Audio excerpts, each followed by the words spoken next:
পশ্চিম মেদিনীপুর জেলার চন্দ্রকোনার ভগবন্তপুর গ্রাম পঞ্চায়েতের হুড়হুড়িয়ার জঙ্গলে প্রবেশ করল 25টি হাতির একটি দল।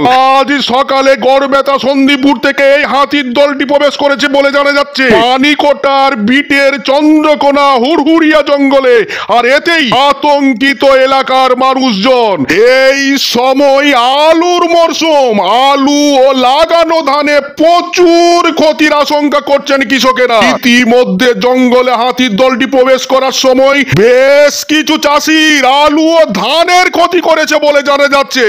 আপনারা দেখতে পাচ্ছেন সেই ছবি।